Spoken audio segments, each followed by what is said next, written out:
And what third party is getting the content of this meeting? Is that the YouTube channel? Yep. It's live. We are now live on YouTube. Oh, we are. I had no idea we do that.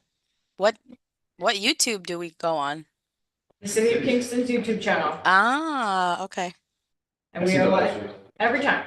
150 people tops. All the divisions have live streams on YouTube. I check in sometimes, but they're dreadfully boring. Not ours. Not ours. All right, so I will begin recording.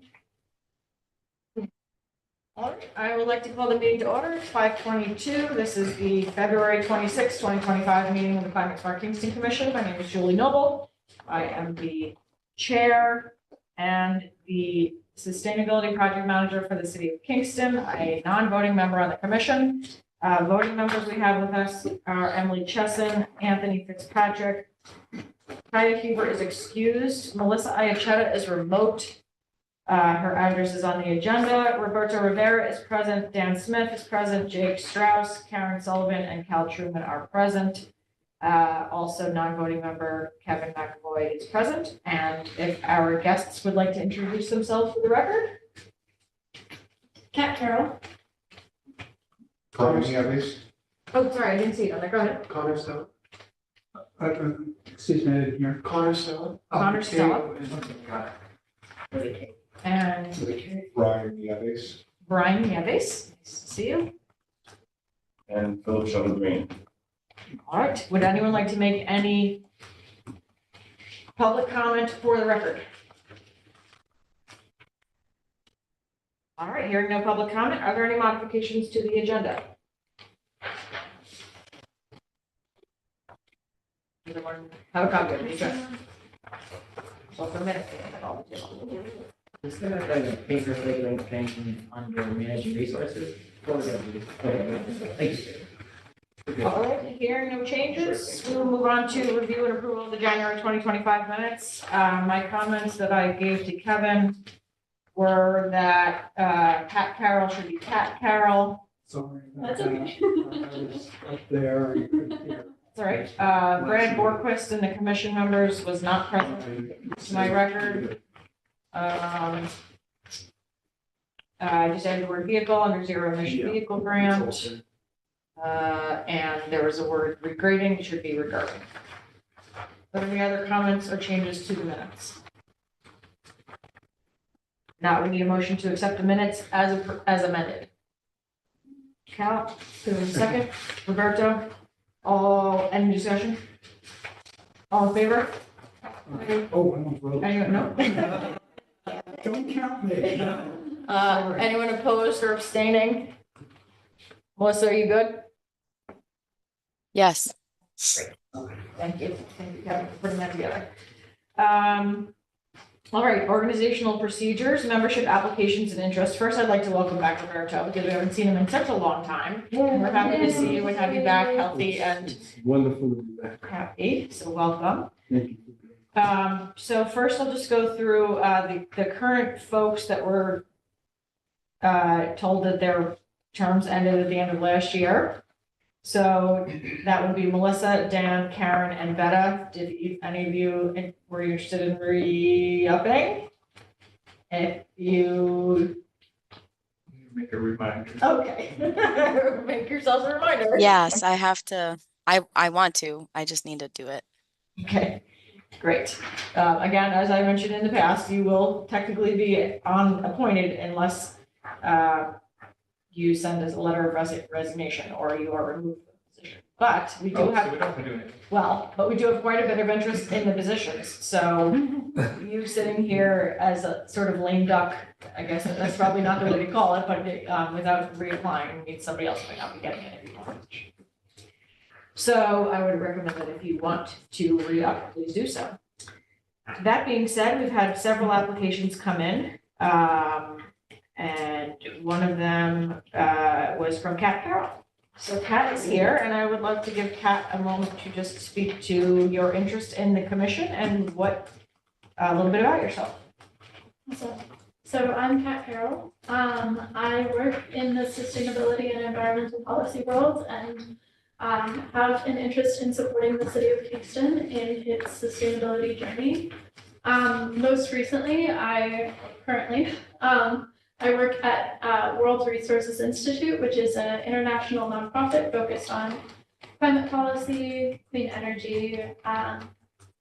There are all sorts of different teams within the organization, but I sit on a team that does technical assistance to cities to help them sort of procure clean energy, evaluate options, plan for electric vehicles, things like that. So I think that that is a relevant skill set that could potentially be of use here. Yeah, I'm happy to answer any questions. I'm obviously here for the second time because I'm very interested in supporting your work, and I see a lot of good things going on at the city of Kingston and would like to be a part of it. So if anyone has any questions, let me know. You said you were a Kingston resident? I am. Well, where Yes. do you live in? That's a great question. I'm recent enough that I haven't figured that out. But I live near Barman Park, if that's helpful. Oh, okay. Yeah. And I plan to stay in Kingston for a while, though I am a renter, so I'll probably, we'll see. Great. Yeah. Excellent. Cool. Any questions for Kat? And Connor, were you here also interested in a potential? Yeah, Tell us about yourself. I'm an alumni of the police school gap year program, and through Dawn and then this position was like showing me, and I currently work at Titusville Farm in Poughkeepsie. I just have an interest in agriculture and just the world, so the police school I've really gained appreciation through just like community engagement, giving back. This position is interesting. Great. And are you a Kingston resident? Like I'm even. This commission, just for the record, doesn't have residency requirements. Okay, cool. I just like to know where people live. And so, you haven't submitted an application yet though, right? You're just kind of scoping things out? Yeah. Oh, Carol, I'm sorry, I'm Cat, no, Carol. Cat Carol. Carol. Connor, I'm sorry. I'm not girl. It's been a long day. I'm sorry, I didn't catch your last name. I'm really sorry. Stella? Stella. Stella. And Brian, were you interested in the position? No. Checking things out. No, thank you. All right, so at this point, we do have one vacancy in the voting positions, and we have an under 21 vacancy in the non-voting. I think I circulated the notes that I got from the Corporation Council about the minimum, which I don't remember if that came up here at Conservation Advisory Council. Under 21, it was like, well, how do we on? They need to be 7. You can be 7, but you're advisory only. You really, wait, What? what? What does you can be 7 mean? What? 7 years old. You can have a 7-year-old on your commission? Yeah, If it's a youth commission or a rec commission, we actually can't. They have to be Okay. 16 or older. Okay. I was like, wait. And over 18, they can vote. Okay. So 16 to 18 would be non-voting, 18 and over can vote. I did receive a couple of other applications. Those folks are not here. But if the commission would like to go into executive session, you could discuss recommending or not recommending Kat for the voting position. I'm assuming you'd be looking at the voting position. And so if that were the case, somebody would need to make a motion to go into executive session. Can I ask, we haven't done that in a long time. Yeah. Can you refresh us on what it means to go to executive session? So executive session means that there will be somebody makes a motion, there'll be a second, there'll be any discussion about it. If you all vote to go into executive session, then all non-commissioners will be asked to leave the room. That's what I thought. Close the door. We will turn off the sound in the video. And then you will discuss what you want to discuss in executive session, which in theory should be related to personnel. In this case, you would then make a decision in an executive session, but you would then vote to come out of executive session. So there'd be a motion, a second discussion, you would come out of executive session. And at that point, you would state for the record a decision that was made in executive session. Okay, and I thought that people were appointed to this board by the mayor. I didn't think we chose people. Correct. You can recommend though, right? So this is simply to decide whether or not to recommend someone to the mayor. I see, okay, Also, that action doesn't have to happen. okay. Thank you for the. But I will say that we get applications and the applications go to the communications office and then they go to the chair of the commission. And the mayor will not make an action just simply based on receiving an application unless there's a recommendation from that corresponding board. And how many applications have you received? I currently have 1, 2, 3, 4, 4 in hand and 1 possibly pending. But of the 4 that are in hand, you have met 2 of the people. Brendan Walsh is one of them. He did state that he would be willing to wait until we had a different opening that could move people around and wait until June or later because he's got a lot going on right now. He wasn't here in January, right? He was here in December. I don't remember. Looked like he was here in January. Yeah, Can we do that? it was. It was sitting over there. Oh, I wasn't. There. There you go. Voting? So you could wait to see if any of these other folks come to meetings. When someone does submit an application, I say, thanks for your application. We encourage you to come to 1 or 2 meetings to understand what we do, what we don't do. And then typically we would see if we feel like it's a fit and then make a recommendation or not to the mayor. So Is there a legal limit to how many people we can have? on this board, it's 1, 2, 3, 4, 5, 6, 7, 8, 9, 10, 11 voting members, 3 non-voting. And then there's ex officios that are based on the position, the person's job position. I have one other question. If we have folks who haven't renewed their seat, are their seats up for grabs? Like, if they haven't renewed, then is the person who has sent in an application going to get placed into their seat? Since it's not their seat? If this commission chooses to recommend that, yes. I see. Wow, okay. I just don't understand. So was there a motion? Yeah, Or was I that- moved to. So Anthony moves. Is there a second? Second by Roberto. Is there any discussion? All in favor of entering into executive session, please say aye. Melissa, are you? Executive session would be to discuss the applicants? Yes. Okay, then aye. Okay.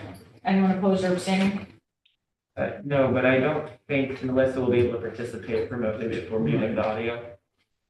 Because it won't be I can muted. call her in. That's true. Yeah. Is that allowed? Yeah. All right, we will be entering into executive session, which means that all the guests will need to excuse themselves, please. And we will close the door. You can wait in common council chambers. We will come get you when it is time. Melissa, I'm gonna call your phone. What do I have to, wait, why? Oh, because you have to shut the Zoom off. You have to mute the Zoom. Ah, okay. So, let's see, I want to make sure I do this right here.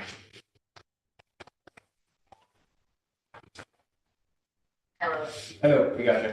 Okay, so I'm gonna mute this.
Here, all right, put you back on the TV. All right, I'm gonna, Yeah, sure. I'm sure about this. Thank you. You all make my life better. All right, so we are now back from executive session. Melissa, you can hear us okay through the main system? Yes, I can. Okay, so we are back. We're gonna wait for our folks to arrive.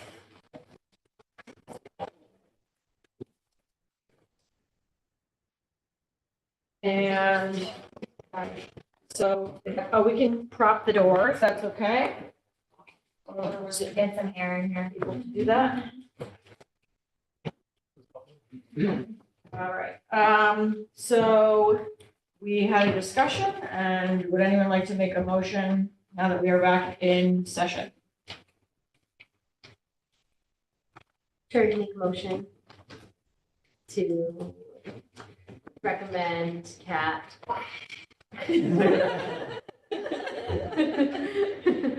All right, To commission. okay, so there's a motion by Emily, second by Roberto. Any discussion? All in favor of the recommendation for a voting position? Melissa?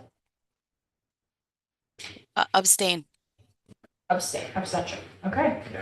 So we will make a recommendation and you will hear one way or another. Okay, sounds great. All right, Thanks for letting me sit in today and learn about what you were doing last time. yes, Excited to maybe be a part of it. excellent.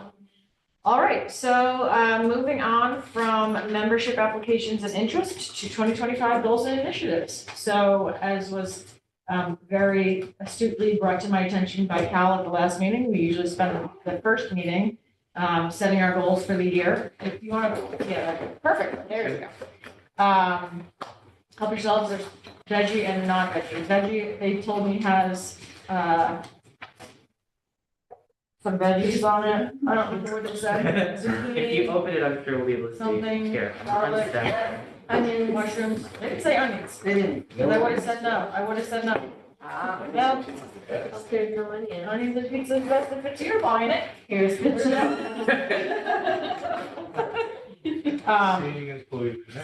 Oh, broccoli.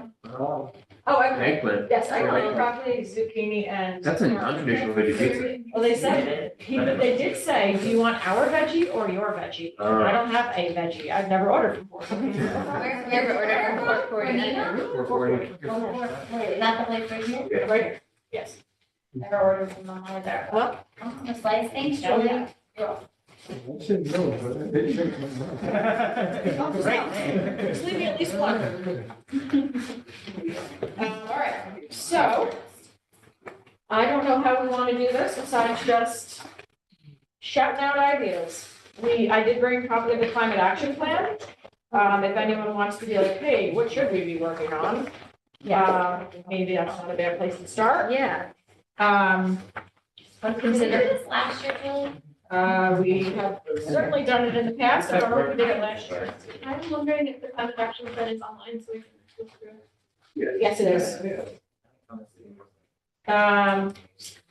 So it's kind of like a summary, here we go. Julie, do you want a piece of veggie? Yeah, if somebody picks off the onions. It's kind I don't think there are onions.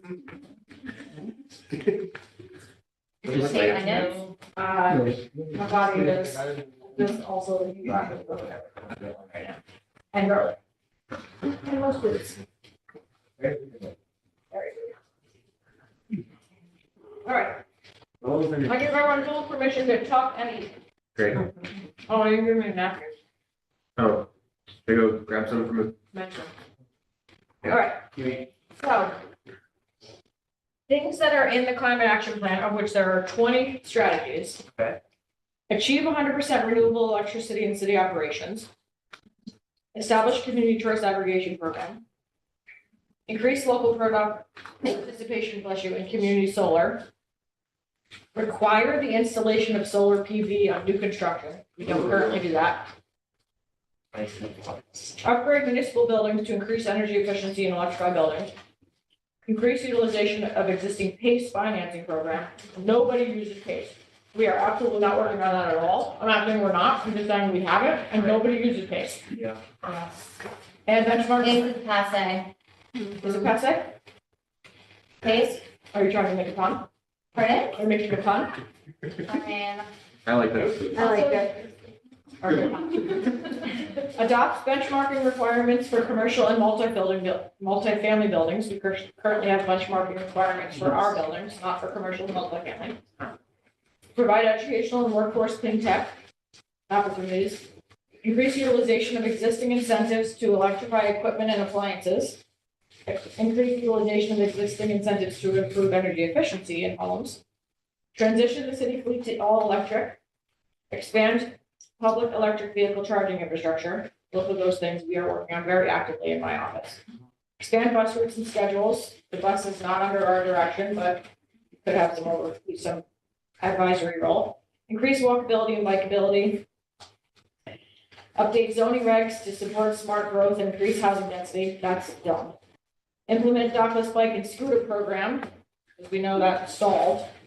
Adopt EV-ready building codes and parking requirements in commercial and multifamily buildings.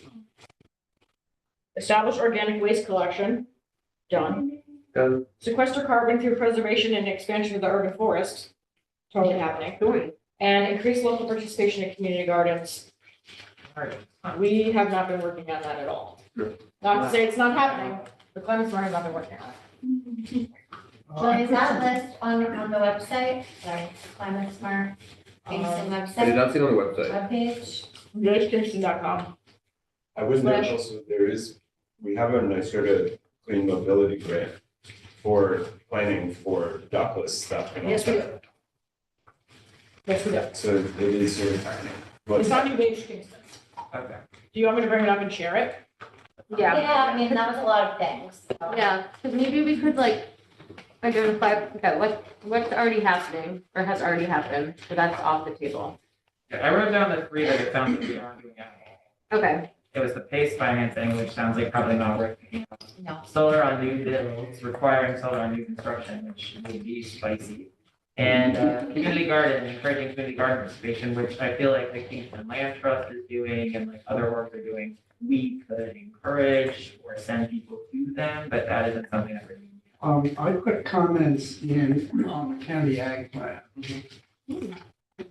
Oh, are you finished, Kevin? Yeah, well, I was just saying, I put comments in the county ag plan that included Kingston specifically, because they did not include a whole lot of Kingston. Those were done under the CAC, not under this board.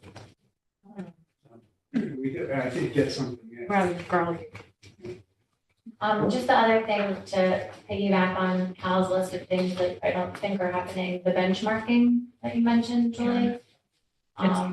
It would be really great to have some kind of benchmarking requirement, especially because there's a new initiative afoot, which is now being called the Building Owner Assistance Program.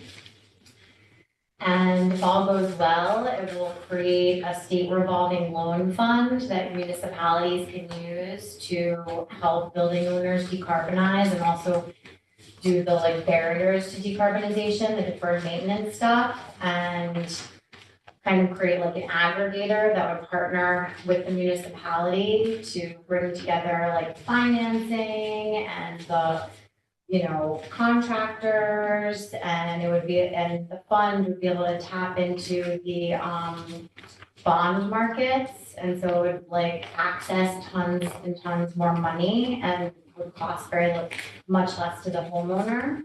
And it would go like on their mortgage through their taxes. Anyway, it's sort of complicated. It's probably a whole meeting with someone who's much better at explaining all of this to present, but for various reasons, benchmarking, I think, would be a really great one to prioritize.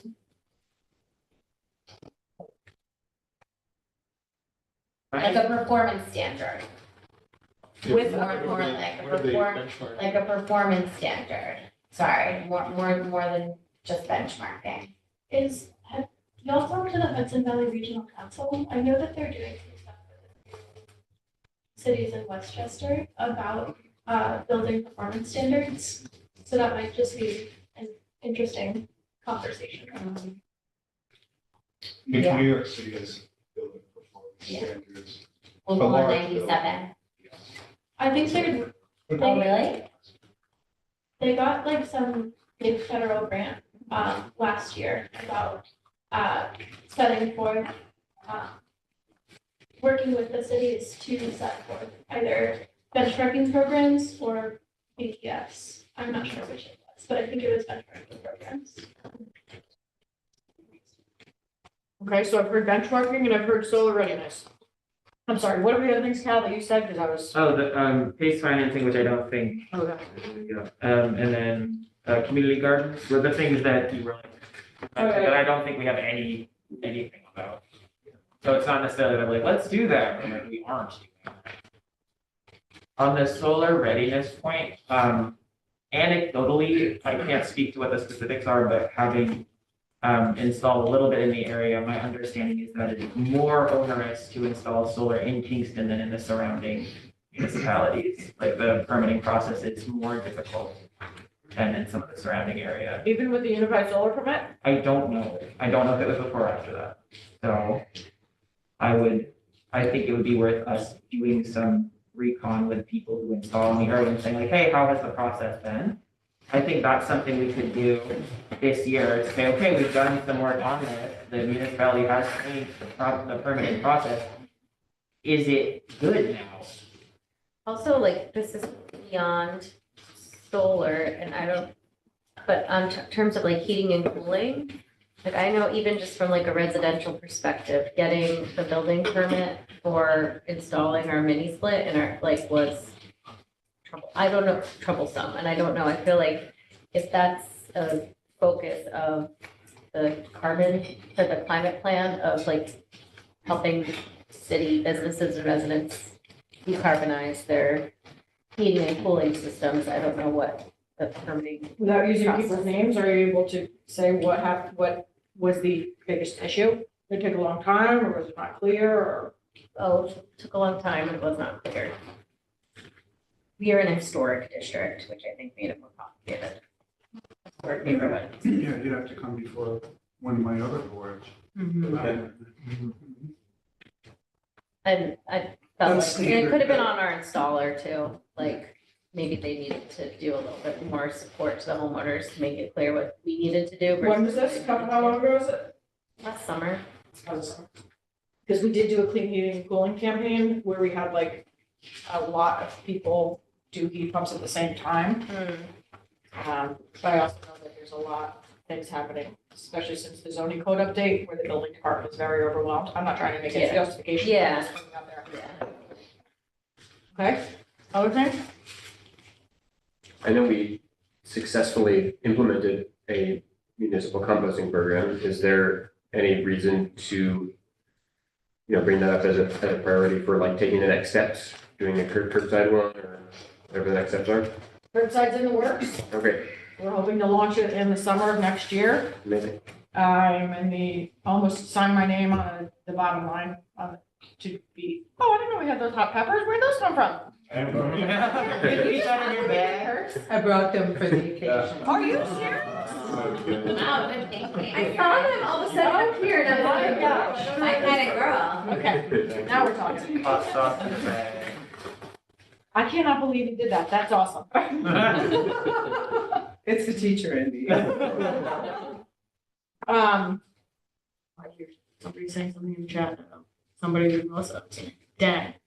604. Yes, she said dang. Dang to you.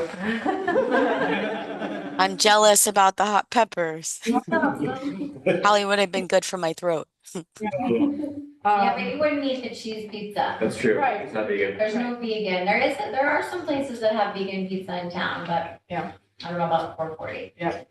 Hard to tell. like, I didn't know what I was talking about. I was gonna say, is it you? Oh, organics. Yeah, so we're ordering a truck, but that's gonna take a year to come in.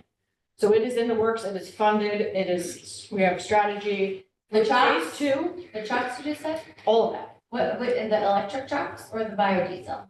Compost trucks. We're working on electric trucks and for the rest of our fleet to be renewable diesel, And the truck will be used for what purpose? organics, Curbside. To- Curbside. curbside organics. So that's already in the flow, pun intended. So I would I say took a that, picture for you today, Julie. I wish I could show everyone, I can pass it on my phone, but, in Albany, I saw this like town of Bethlehem truck, zero emission fleet vehicle for their recycling and composting. oh, And it was like parked right outside, and it was parked right outside of the, Capitol. I don't know what somebody would do. Yeah, that's our goal. It's like a work truck. 2 fully electric Packers. Not funny, but it's kind of cool how they're like advertising what, it's about, right? So I mean, I would say, from Phil and my perspective, from the professional end of the environmental perspective of staff working in the city level. Yeah. For things that I don't think we need additional initiatives on, Phil, you back me up on this? We're already doing this, 100% renewables in buildings. We already have CCA. Spoiler alert, CCA got approved. Oh, finally, because no one ever sent me the I know, stuff to pressure. Because the next day, They finally got approved. That's amazing. I know, Yay. we can increase, It's the tunnel. Oh, the car. we can increase local participation in community solar. That could be an initiative that this commission does. Yeah, that was going to that, right? This, we've taken no action on, so this would be like a 0 to, like, start anew, if we did number But- 4. Can I say something? Pressure's there. I- Yeah, go ahead. I heard though today that the opt-out did not get approved though. What? For the CCA by the PSC. So Really? are we gonna still need to help educate or, work on that? That's too bad. I will say, and I guess I could sort of get into it. A lot has changed in the CCA world from when we adopted CCA and brought on our CCA administrator until now. The 2 years in between has changed a lot. The temperature of the world on CCA, the efficacy of CCA around the state, the number of CCAs that operate around the state, and frankly, the appetite of our administration and our CCA administrators to proceed with CCA. Oh, boy. So this is a little bit in flux. I will say that depending on how we choose to move forward, there will be a role for the Climate Smart Kingston Commission in outreach. So that's something that should be on the list in terms of just like support. So support whatever the CCA rollout is. But I don't know yet what that's going to look like. Like I said, the PV installation or PV requirement is, we would have to be starting from scratch on that one. Upgrading our municipal buildings to increase energy efficiency and electrifying buildings. Phil and I are working on that regularly. Increasing the utilization of existing PACE financing. Like I said, there's 0 effort towards that, and maybe this is moot. Yes. Okay. Do you have more information why? Why are you doing it? I can't get into it right now, but it's just, it's not. Been here about for a long It's just, time. I don't think it's a great option for. Does everyone know what PACE is? Property assessed clean energy, where you can, if you do renewable energy or energy efficiency on your building, it gets associated with your building and not with you as a person, so if you move, it stays with the building. I don't know if To you me, remember since Mark that's- Teal King. He was the one who was basically like, he was sort of the proselytizer of PACE in New York. His new initiative that he's working on is the one I was mentioning before, which is also like a financing mechanism. But it just seems like it will make a lot more sense unless there's like tons of money involved. Yeah, my recollection of case only makes sense in very specific situations with very large buildings. Yes. And otherwise, like, there hasn't been that much uptake on it for that reason. You have to have a really large project. in order to get big financials. That's definitely a big part of it. It's good for what? Property assessed to clean energy. Benchmarking for commercial and multi, we just talked about. Educational workforce, clean tech opportunities. Our department doesn't do that at all. So any amount of this moving forward is happening with other partners. Increasing utilization of existing initiatives to electrify equipment and appliances at homes and businesses. We've just provided $250,000 to MHET to be literally doing this. Increase utilization of existing incentives to improve energy efficiency in homes and businesses. Again, that money is helping towards doing that, so I think MHET is working on these things. Transitioning the fleet, we work on every day. Expanding the charging infrastructure, we work on every day. Expanding the bus routes and schedules, we don't do anything with that. So if people are interested in diving into the bus in some way, would have to figure out how we would be working with the county on that. They're actively they're actively planning changes to the bus routes right now. Yeah. Like the frequency. So it might be, well, unless we get on it right now, but it's a little late. What, too late to advise? I don't know if they still have their surveys open and stuff like that. We're checking out. I'm sure we could get them in. I mean, and the great thing about the buses, which I just learned last week, I went to did anyone else go to the State of the County address? But I'm gonna get the link from Jen Metzger, the county executive, because she gave a fabulous presentation on all of the amazing things that the county is doing. Julie, I'm sure you can things that are happening in Kingston that the city is doing. But, you know, there was a big emphasis on climate, green affordable housing, transportation. And, you know, one of my many takeaways was that the ridership is way up for the buses. I guess since they made them free, and she didn't go into the details on that, but she had a chart showing, you know, just from year to year. Yeah. I take that with a grain of salt. I hate to poo-poo it, but the ridership was minimal, Correct. so it doesn't take much for it to increase substantially. And it's only increased to the level of what it was when, if you combine city bus or whatever it was in Kingston and UCAT together, it's only reached to the like pre-pandemic levels or pre-amalgamation of those two organizations. It's only reached the same level. So it's not like it's expanded or anything. I mean, It's really just probably the on-demand thing, right? I mean, I forgot what it's called, that company that was like shopping that around, do you remember that? Did you apply for that grant with the, you know, sort of what? Yeah, yeah. I feel like for. Yeah, we have a clean mobility, as Phil was saying, we have a clean mobility grant that Emily Flynn, my colleague, is working on and looking at. Right now, it's focusing on the viability of bike share.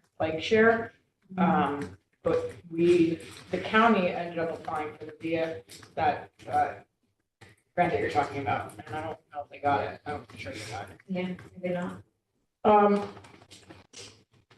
Increased walkability and bikeability, I mean, that's sort of baked into everything that we do in the city, and it's a little bit hard to think of something that this group would do, but we could be supporting, again, bike share or whatever, you know, if you want to move forward with that. Well, but Julie, what were you just saying about the feasibility of the bike share that Emily Flynn's working on?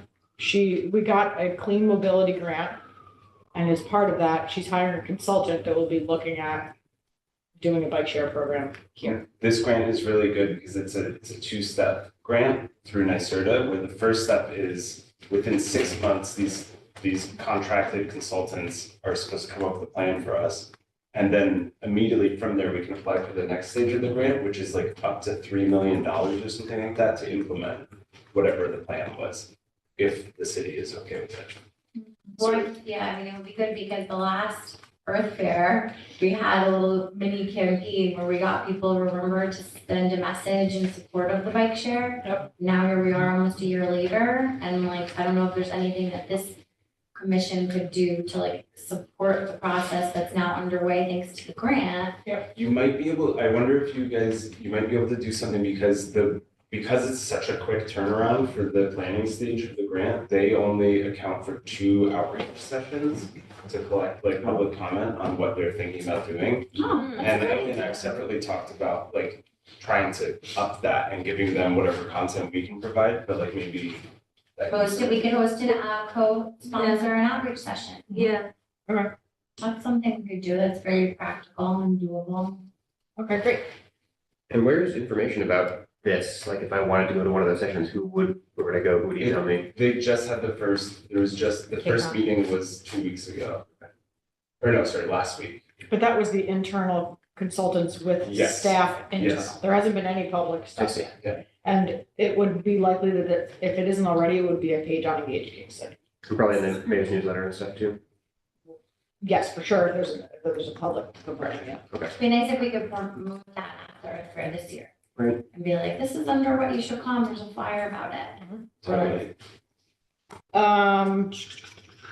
Updating the zoning regulations, all of zoning has been updated. Implement the dockless bike and scooter program, that ties into what we were talking about. Adopt EV-ready building codes and parking requirements in commercial and multifamily buildings. I have to look at New York Stretch to see if this is already included. Wait, did you look at that already? Does anyone know New York Stretch code better than me? I don't think that's. Is this included? But my company does. Yeah. I can look. I'll have to see if this is not already in New York Stretch code, which we have. I mean, this is something that could be partnered in with the solar. This, we already talked about organics, sequestering carbon. We now have the community preservation fund, which is taking care of that. And increasing local participation in community gardens is something that we don't work on, but like you said, Kingston Land Trust and YMCA and. This is what I think about with the plans to put a park in on, sorry, maybe I'm talking too much now, but the plans to put a park in on the Midtown, whatever it's called, linear trail or whatever. Yeah. Where it hits Cornell Street. The county is planning to turn that green space into a park. And presumably when they do that, there will be consultation and things like that. Personally, I think it would be a great place to have a little community garden. So that's really not actually. There's like 10, somewhere between 8, 10 community gardens around the city. I In will Kingston? say, as someone who's been trying to find a way into a community garden for a while, I don't know who to contact. So maybe just having a centralized, Yeah, like, That doesn't exist. that's a great That's just idea. not- and yeah, that let's would make be something like up. really helpful, I think, to increase Okay, but participation. what would Climate Smart do? If Where do someone I find it? compiles the information about like who to contact, if there's multiple orgs, I can make it into like either a graphic or into a handout. That would be so awesome. If you want, so you want Climate Smart to be the clearinghouse for community gardens? Not a clearinghouse, but I think we've made We've brochures and such in the past with information on like, here's what I want to do, where do I do that? It doesn't mean that we're like running the restore, Yeah, but we're saying like, oh, if you need secondhand furniture, you can go to the restore, you know, like Yep. mentioning the resources that exist. I think if there's multiple places for information about community gardens and they're hard to access in one place, Yep. it's not a bad idea for us to make just like a quarter pager that's just like, here are the different orgs that provide community garden space, and we can hand it out at events. And link to it from the Climate Smart Kingston page, right? I mean, we should have these, the top, kind of our top goals probably. This sort of thing, and all then- that stuff that the health and wellness department's already doing, you just send it. I also emailed one of you guys, and nobody ever got back. Well, because I wonder if Growwell is doing that. Possible. That was the That's what- website that I that's looked just at, Um, and they had a contact person, and I never got an email back from whoever it was. It might just be no longer outdated. works with the city. What? The person you were contacting is no longer with the city, that was Marcia. Yeah, that She's would not be excited. Okay, sure, just get in. Are there, Tesla might be. yeah, Chrissy Kessler would be now. Yeah, that's who I was working with on the comments to the county. I guess a new order of business, because you had mentioned your Kingston transportation, stuff that's not being electrified yet, biodiesel for trucks, Renewable diesel, renewable diesel, different. different than biodiesel. Mhm. What is renewable? So biodiesel and renewable diesel both come from plants. Renewable diesel is refined through a refinery and brought to be essentially the same chemical composition as diesel. It's a one-for-one replacement for diesel in that if I want to switch over my large heavy-duty vehicles over to biodiesel, I have to modify my trucks to do that. If I want to just switch this week to renewable diesel, I would buy renewable diesel instead and put it into the same exact system. Okay, all question, where's it come from, that it's deep renewable? It comes from plants. Okay. It's just, it's a silly name. It used to be called green diesel. It's called like hydro-treated vegetable oil. It's like, that's They my can't figure it favorite. out. Hydro-treated vegetable oil. It's moderately like the production process has less emissions, Alright. but it's still Like it's an intermittent or it's like a step. All right, I'll learn more about that later. I have made biodiesel before.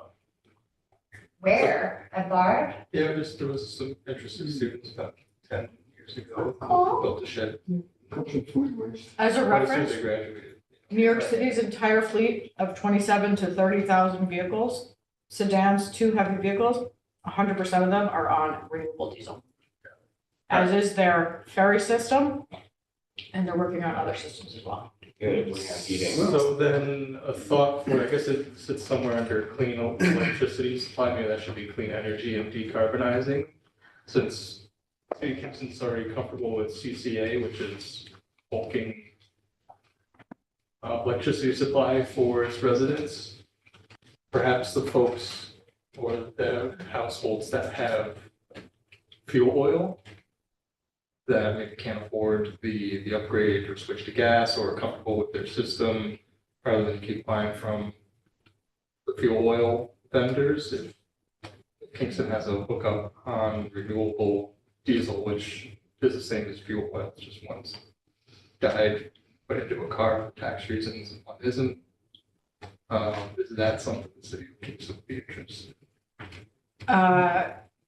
I don't know enough about its application on heating. Actually, Phil, did we ask about that? We did ask New York City about Yeah, so that. New York City is doing, I think because they do their due diligence, so I think they're doing like a pilot project right now to look at the replacement. But the person, the sort of the technical assistant person or the consultant who is working with the city for that said basically what you said, where it's like, it's gonna work, but they're just checking beforehand. So I think I feel like maybe if the New York City comes out and says it's all good. Right. Because number 2 fuel oil is the same as diesel fuel, it's just one's dyed for tax purposes and the other one.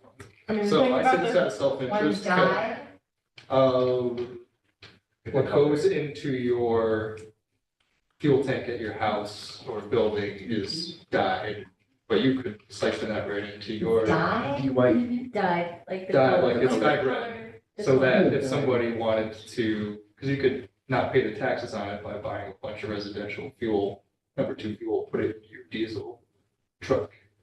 And you could be Huh, affording. I don't know, I've lived this long in this field and never Yeah, heard I this mean, before, and that's very the interesting. fuel, they probably put in some additives that are better for the engine, but they're essentially the same thing. It blew my mind too. Yeah, I And I hope I'm didn't know not that. spreading that information, but that's the way I. Well, it's being recorded, so. understood it. But it's out of self-interest because I have an oil system that doesn't make sense for me economically to part with.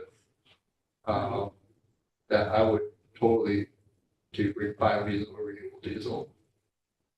If it was purchased on like a bulk, yeah, sort of like people already do this for fuel oil, because there's like the community bulk purchase. Right, yes, It doesn't end up I doing presented to much. them 100 years ago for like the clean heat campaign, the fuel buying club of Ulster County. But that might be a way of a stopgap to get all the households that have fuel oil are not in any position to purchase the upgrade. I will say one But of you the could things. still get it to them price comparable to number 2. Yeah, that would help. Because otherwise, like when I've reached out, they're like, how many coats you want? It's like, we'll drive the truck over. It's like, I'm not prepared to take a tanker of biodiesel. I wonder how many people, it would be, I'll look into see how many people in Kingston use fuel oil as opposed to natural gas. If you got that info. Probably It would be the first climate action plan, our first climate action plan would have that. One of the things about the renewable diesel is just trying to figure out economies of scale, so it's on New York State bid now, which it wasn't before, which basically means we don't have to go out to bid, you know, automatically procure it from this company distributor called Spray. But just as a reference, New York City gets like 4 million gallons per delivery, and we have one tank, it's 4,000 gallons. We have like That's the scale. we have, I mean, we almost heard the little like, when we and our DPW was like. That's me as one household trying to buy Yeah. diesel, it's like, it's not gonna pan out unless you pay like $10 a gallon or something like that. So if there was a way to know what the city of Kingston was and offer that just the way you might offer the CCA Mhm. with an opt-out or We're looking like a at it. community purchasing. It's a great idea. I mean, that would tie in nicely to BOAP if that got going. Building owner assistance program. The heating oil and diesel are not, they don't have the same amount of energy per, they don't burn the same. There are some differences. Biodiesel tends to burn a little cleaner, has some cleaning properties. Well, I'm saying that heating oil might have around 500 parts per million of like sulfur content, Oh, for yeah. example. Diesel would have only 15 parts per million. So like there's There's some differences. companies, but You know, you burn a little bit more, but it's. like, it sounds like you can work them in the same place. All right, are there other things that aren't on this list? That you're like, man, I really wish Climate Smart was working on this. Oh.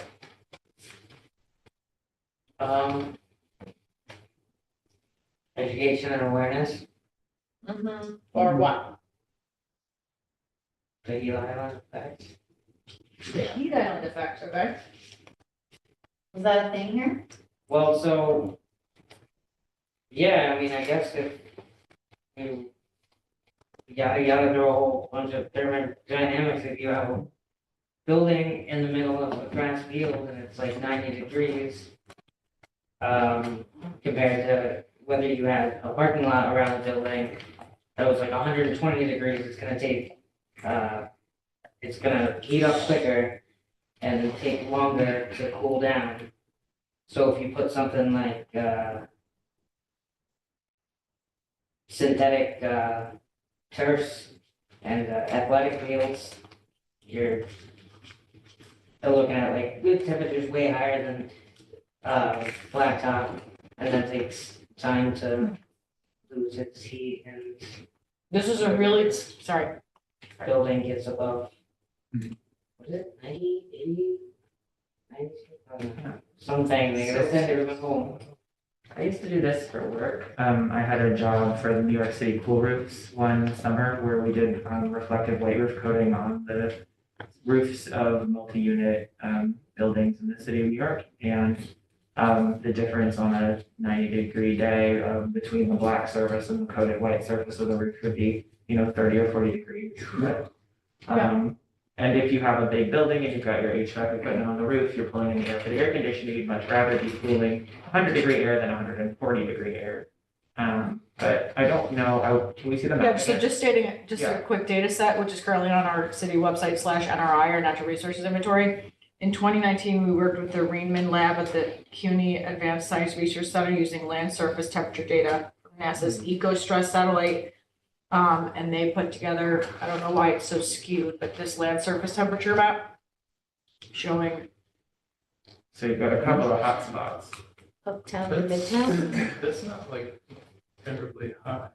Yeah, it's not egregious. 24 degrees Celsius. This is at 6:30. 75. It's where the parking lots are. That's Yeah, early. that's I early. feel like the afternoon would be a better Yeah, time Time to do celebrate. it, yeah. But if even that early, you've got in July nonetheless. 7. Yeah, you can get big boxes. And It sounds like an efficiency measure too, essentially. Great. Saving energy. But Anthony, what are you suggesting that we do? I don't know how much it will, I mean, I know when there was, the community preservation fund thing, like, I know you could only do so much with that, but like, as a advisory commission, we, volunteers can do whatever we want. So, those sort of, awareness campaigns. Educate people about that. One thing that I was thinking with regards to this, it might be interesting to invite Brent, the city forester, to come, because a lot of his work, I think one of the big interests is using trees to reduce heat island effect. And maybe even, he shared a few reports with me that looked at how having trees planted next to buildings can actually reduce their energy use. In the summertime, they provide shading, and wintertime, if they're deciduous, they drop their leaves. So maybe there's some kind of interconnection that can come there. Right, But Conservation Advisory Council thing. Go ahead, Melissa. I agree this is an important issue, but what can Climate Smart Kingston do? Like, we're not gonna go around and paint anything or plant anything. And it like would educating people about this serve a purpose, or is this something for the city, to take on? I'm just thinking about like what directly our commission could be working on to address this. Yeah, I mean, just in general, I feel like there's a lot of more pressing climate mitigation related things that like we should be prioritizing. I mean, and just in general, though, with public education, which is a great point, that we should be doing more of.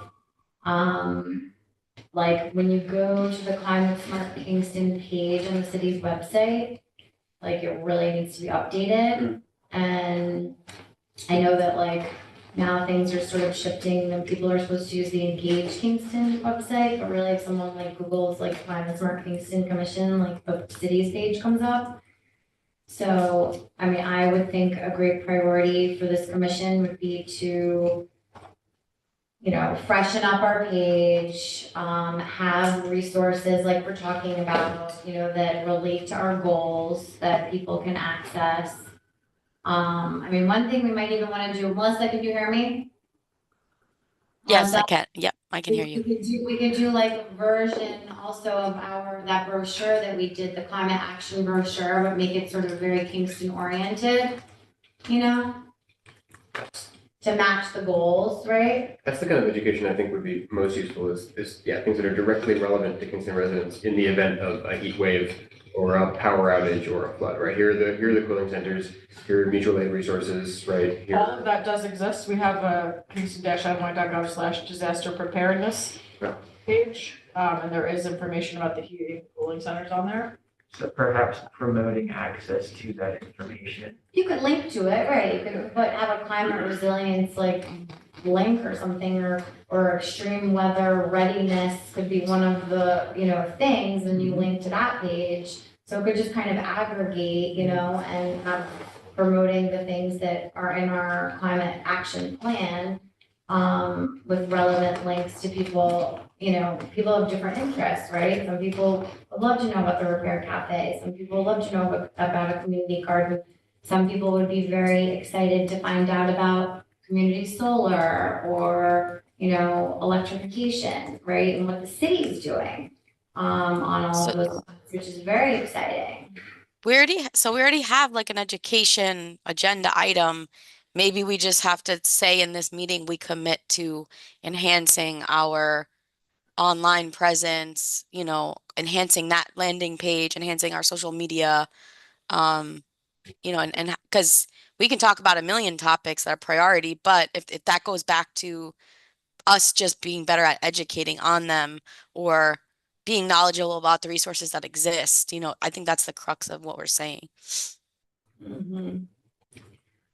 Okay. I have a question. Someone mentioned permitting earlier as being something that's difficult, and like the unified solar permit is best practice for solar, but would it make sense to do the same thing or like create a really simplified process for like mini splits, or create a really simplified process for charging stations or things like that? Yeah, I mean, except for the unified solar permit, someone said, here, Julie, here's the unified solar permit, get it adopted, and I said, okay. And if somebody can produce this is how you quickly permit, if people have that stuff, and we can, it doesn't bring a lot of work to, what? I have a little bit of that stuff. It's from the US DOE Charging Smart program. Okay. Download it quick. Yeah, I can try and find it. But my team works on part of that, so like I can get in touch with the folks there. And one of the obstacles to the unified permit, if you look somewhere down, I think it's number 4 or 5 in there, because we have so many historic districts and individual landmarks, these have to go to the landmarks commission for approval. Right. That's standard, that's throughout the state. Yeah. So Yeah, Not but just- that can be, one of the challenges where people have to go to an extra meeting. I thought this thing was expedited, what do you mean I have to go to a meeting? Yeah, but if they know from the beginning that That they it's have one to do meeting, that. they have to Yeah. go to, then it's easier. All right, I'd like to, And if their installer can hand them that, right, like, And the other thing I was gonna mention, goes back to community gardens, is Growwell has it as a standard agenda item. They have a list of all the community gardens in Kingston. Oh. You've been attending. Yes, Yeah, so, we have a presence there, Anthony. okay. And I watch them, their minutes every month. I get them already, however often they meet, sometimes it's more than once a month. But I do check the minutes after that. Okay, You're amazing, Kevin. you are. I have another process question, and that is, are we planning to run through the full agenda after this? Well, that is a great question that we will decide in just a second after we wrap up this. Well, I guess we can ask that, you're saying, well, how long we go on with this conversation will determine. I'm asking whether this Yes. conversation precedes the rest of the agenda as written. It does in writing. That's what, In practice, I'm we aware can that decide what it's we want to do. 6:36. And that is something I actually want to bring up in this context is every meeting, I have a 8.5 by 14 piece of paper and I go over almost every project that Phil and I are working on. This becomes the public version of how the world knows about what we work on. It ends up being mostly Phil and I standing here and reporting on things. Yeah. We don't have to do it that way. Yeah. We can do just whatever Climate Smart is working on. Yeah. But it often becomes like, hey, can you give us a quick update? I feel like it might be that, hey, you haven't told us anything about the carbon neutral grant, or hey, you haven't told us anything about the whatever. And then suddenly it becomes back to, of course, I need to report out on all these things because you and the public can learn about what we're doing with our fleet in these meetings. Right. But the meetings are 2 hours just reporting out what we work on for a Right. living. I mean, if we pick a few goals, right, like we should identify what they are, and then we need to have like a work plan to work towards them. So like people that are responsible, maybe mini teams or something like that, I don't know. So we could have the meetings be like, okay, we're gonna work on this goal, this meeting, this team has to come prepared to do whatever, and then that's like, I don't know, half an hour of the meeting or 45 minutes, whatever, and then the other part of the meeting can be updates on priority projects. I mean, it makes sense to me, yeah. Oh, no, sorry, it's fine. You go first. And then Okay, just given the number of people in this room and the length of this meeting, if we use these meetings as work sessions, that we're not gonna get very much done, right? So it makes sense to me for like any of these individual goals, if we have many teams or task forces, whatever associated with them, I imagine that most of the actual work that goes into these goals will happen outside of this room. Yeah. So what I'm saying is that it makes sense to me for this time to be used for reporting out on work that has happened elsewhere, That's been what it's been so far. right? We do that. Yeah. That's what currently happens. Makes sense to me. Melissa, Callan, Great. The thing I was going to say is, I live in an intentional community which has a lot of house meetings, and we just moved to an A block, B block format for our meetings, which means 1 month we just, like, one meeting we discuss finances, the next meeting we discuss communication. You know, like, it's not the same agenda every meeting because it was becoming really unwieldy. We could consider here whether, you know, the first half of this is the A block, the second half is the B block. We report on one step or the other, and it alternates month to month. Now, at my house, we're meeting every 2 weeks, so it's a faster turnaround. So you get an update every month. This would be a longer gap between updates. But if that's tolerable to people, then it would take a lot of the length of the agenda that's just the two of you having to report on what you've been up to, and free that time up for any work that needs to be discussed on some of the newer issues. So that's an option to consider for agenda setting. Other thoughts? Anthony? It seems to me that like, when we do start doing, you guys go through the thing, Oh. a lot of it gets, the report gets skipped over. Some of them get skipped over? Yeah, so I mean, it's not, I mean, this looks like, I mean, Yes, it's a lot. looking at it, I just like. If nothing has happened in the last month, I'll say nothing's happened. But it always has a physical place on the agenda. That doesn't have to be that way. Melissa, I nod, your hand is up, sorry, I missed you. That's okay. This is maybe a selfish personal interest, but I come to the meetings also for the updates from the city to learn a lot about what's happening. And I kind of take down notes and will report back on other kind of Hudson Valley relationships I have, or take the relationship stuff from that to come to this meeting about these different things that involve the city. So I personally like the way we do it. But I agree with Cal, there could be a better way of organizing it if we choose to keep the city updates. Other thoughts? Do you guys document any like the updates anywhere, or is there any kind of? Just minutes, notes, and Yeah. and the video. Because typically, when I have to report to the Ulster Climate Smart Committee about what Kingston's doing, I also use Kevin's notes. But yeah, just wondered if there was some like if there was an abbreviated kind of report that you could do. But I guess that's asking you to do more work, which isn't necessarily fair. I mean, but maybe you could evaluate before the meeting when you put the agenda together and just like take off the things that are not, you don't think are like top of mind really. And But that would only be if I don't think they're top of mind. Would But I mean, but then you could ask like, any modifications to the agenda. Like, Yeah, if I and- take off the raise grant because federal money has said, and then someone doesn't see a raise grant on here and you say, can you give us a status of the raise Or we grant? could just, But you can still do it. you could just put an asterisk or no update in parentheses, and then someone has a question about it, they say, what about this no update thing, what's up with that? And you say nothing, that's it. We've been trying to do that already. Yeah, it A lot of seems like stuff. we're okay with You'll like say no skipping update over at things this quickly if meeting, there's no update. or there'll be a brief update, a one-liner or something. It seems like generally we pretty much have a consensus that we like this format. I think maybe the thought is that we would like to sometimes use some of the time of this meeting for more specific concerns, and I think when that is the case, we can do that, right? I don't Yes, think there's a need to change our default. Yeah, I agree, because if there's outside work groups, We can put on the agenda. just throw it in there. so does everyone feel as though these things should be added onto the agenda? I wouldn't add pace.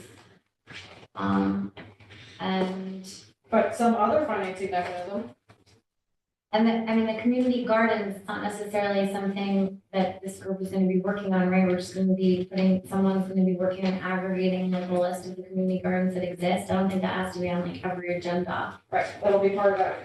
So how about I will digest this and when we come up to the next meeting, we can, I'll try to work the things in that are relevant and we can go from there on that. And these will all go under a 2025 goals header, or we're thinking of adding each of these as its own section to the. The way that I, in my brain, this is set up, is that this is set up to align with the goals in the climate action plan. So like, when it says sustainable mobility and land use, there's a sustainable mobility and land use section. So if one of these things has to do with land use, it would fall under that category. Yep, got it. Yes, How many goals do you normally adopt each year?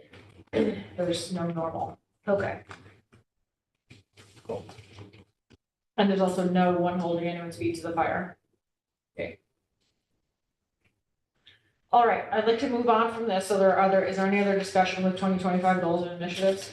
Well, just one thought, we could maybe decide next meeting when we go back through them, but maybe we want to pick like a number, like, I don't know, 3, or, I guess we can see, Well, because some of these are support existing initiatives. yeah. Others of these are like, there's nothing right now that this city is doing for Yeah. these things. There's nothing the Right. city is doing. And that for would these be like a things. much big, like, if those are the types of things that we end up choosing to focus on, like, that's a much bigger lift, and I would want to make sure that, like, we are putting the time Yes. and resources into it. Yeah. Some of Whereas, these are like, gonna be. some of these are very, probably much smaller, Yes, easy lifts, Right, so we'll like just need to advice- balance it out. right. Like advice on UCAT, that's gonna be like a one-time thing when the time is right for us to be Yeah. doing it, not an entire initiative. Like Yeah. supporting CCA rollout will be like, okay, we now need this. Yeah. Others of these are an entire new like subcommittee level initiative. Yeah, Those subcommittee level things, I will put on the agenda. The other Yeah. adding support stuff will fit in as appropriate.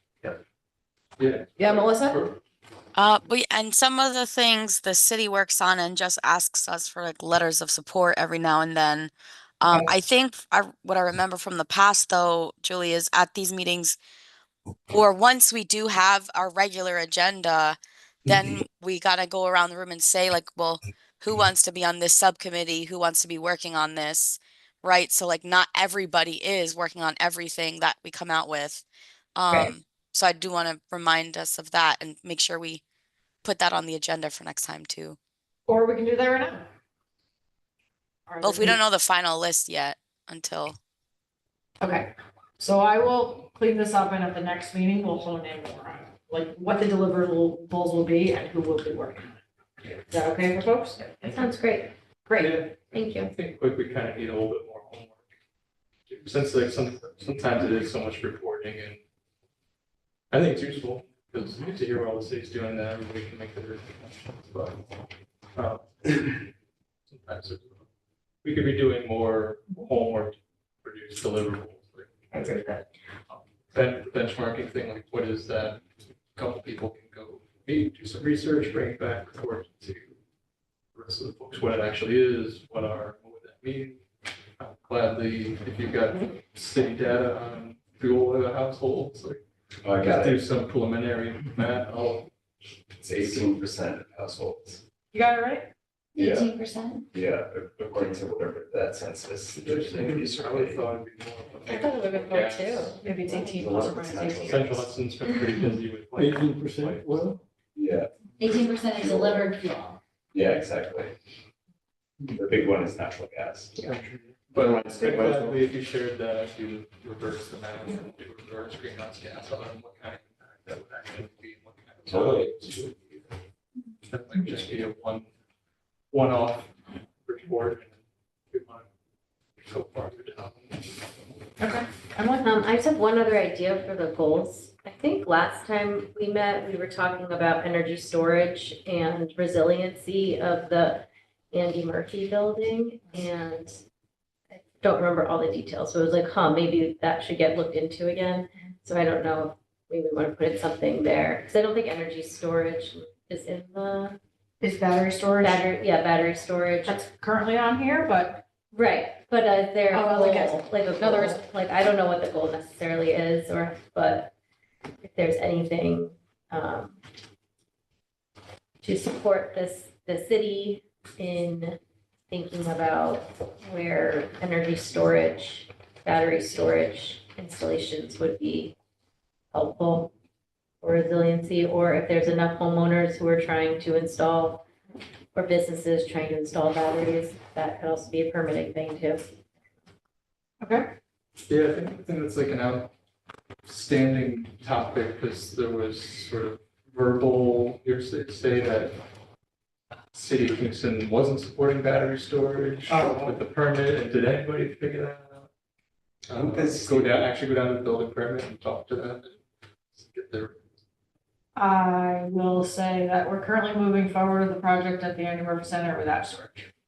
Okay, But what maybe it about, won't be. we never did get like definitive answer on like residential size battery storage.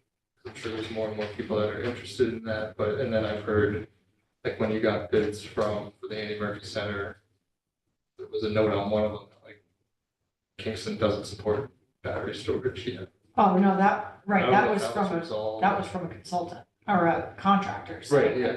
We Right, can't do yeah. it. Yeah. I don't have reconciliation on that. But that could be part of the battery storage subgroups. So that would be a whole. Yeah. That would be a homework. Somebody go down to the building department and just introduce yourself and talk to them. I know. I just, that volunteer myself. Yeah, Because I want a battery storage in my house. yeah, I want one too. Yeah. I know someone who just installed one who lives in Kingston, and they just got everything. City of Like they Kingston got limits. their interconnection from Central Hudson for the solar, and Yeah, it they solar got permission to operate. I So did- I think there must be something process. This is on a public building, not a concern with, I believe. Oh, What okay. you're talking about? I was talking about residential. Yeah. All right, are we good to move on? Yeah, sorry for bringing in that. No, it's okay. For battery storage, we're not talking about like the facilities that can power like a whole bunch of stuff, are we? Like a Or people just, plant? No. Like way more than a building? All right, so we will try to buzz through these. Refrigerant management program, there hasn't been any movement since the last meeting. Phil and I will be putting together the request for proposals for the consultant. We're not that together yet. Repair Cafe, It went great. 90 people, 150 odd items repaired, about a dozen coaches, 2 reporters came. We've got an article in Hudson Valley One coming up, and an article in the Daily Freeman already published. Melissa was sick, but was still a champion, was like fielding our questions all day long. So big thanks to Melissa for being awesome. It was a great cafe. Next one's in April. you have the actual I date? didn't know two reporters came. I thought it was just one. Yeah. Like, I- Yeah, separate. the one time Melissa has missed a repair cafe in 5 years. It's true.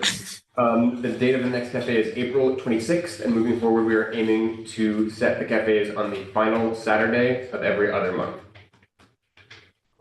Excellent. Good work. Outreach and education and youth engagement, environmental ed programming. We're currently in the midst of maple sugar. Bill and I have been tag teaming with Casey to be doing that, and owl pellets come up next. And Phil also has now joined with helping Dick's High School on doing some geology programming.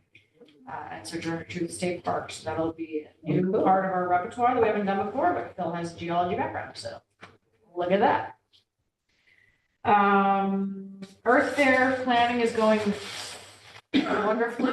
We still meet every other Monday if you want to join us. There's a nice, strong team of people that are meeting.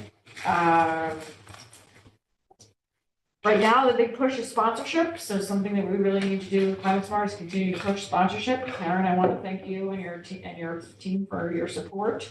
Thank you, we got your checks. Thank you to folks on this commission that have been helping. We are not doing massive promotion on the event yet. It's sort of mini embargoed, but not so much. It's a little like we're doing a planned release of the big deal of the event, so it's not, I'm not articulating this very well. We aren't doing the big press release yet about the event, so it's everything up until now is kind of a little bit under the table with communications, despite the fact that we're currently live and being recorded.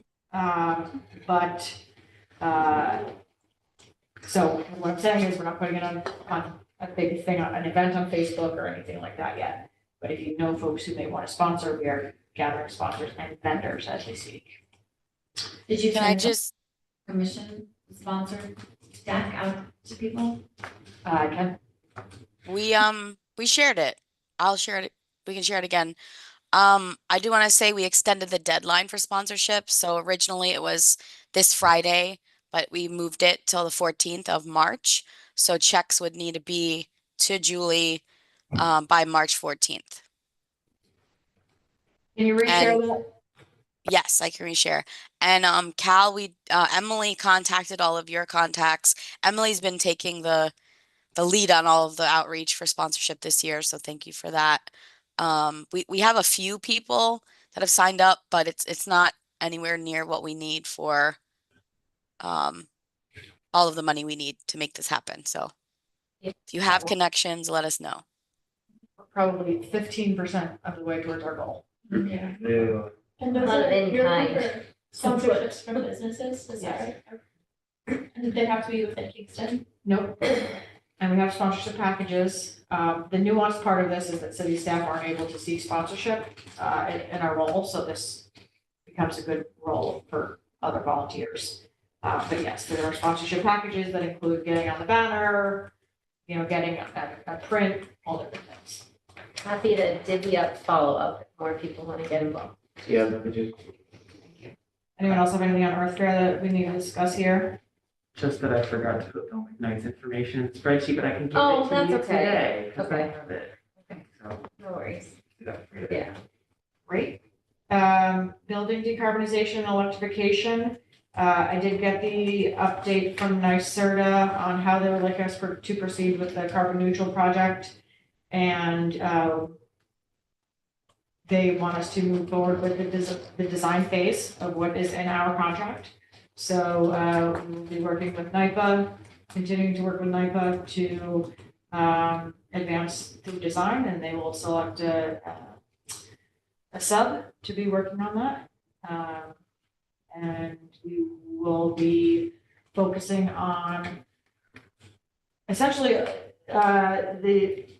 the main parts of the contract of the design will be solar, geothermal, and building envelope and full electrification of the building. We'll probably not going to focus on EV charging stations because Phil and I already do that separately. We're not going to probably do lighting because most of that is already done, or plug load stuff. In both buildings, the HVAC has to be upgraded. So we are going to. Sorry, both buildings are City Hall and Andy Murphy Center. and Andy Murphy Center. So I just had a meeting with NIPA last week, and so we'll be moving forward with design, and then based on how the design process goes, then we will then go out to bid for construction. Depending on how much money we have. That's exciting. Yes. Yeah. That's awesome. Thermal Energy Network, we are still meeting weekly to talk about how we're going to design a thermal energy network here in the city. I don't actually really have any updates. We did have a strategy meeting today, think about what we want to do for the next 6 months. And we are going to be meeting with NIPA to see what they might offer for thermal energy network stuff. We're going to be meeting with the Department of Public Service. We're going to be meeting with folks from Framingham, which is like a one that's moving along in our area, not our area, but in the US, and Ann Arbor, who has a different type of utility structure that we're going to be kind of understanding about their process. And the last go around, we met with Rochester, Minnesota. And they were discussing how they can or cannot integrate Mayo Clinic into their municipal TENS program. Yeah. Are you working with Central Hudson on that, Jill? We have met with Central Hudson a couple of times. Actually, last week our meeting was with Central Hudson. Oh, no, 2 weeks ago. They walked us through their pilot project in Poughkeepsie. I would say to a short answer to the question of, are you working with Central Hudson on the thermal energy network, Julie? The answer would probably actually be no. We're not working with them yet. They have told us they want to wait till we have some sort of proposal before they start to weigh in or know really what to do about it. But they are a big player. When you say thermal energy, could you define that?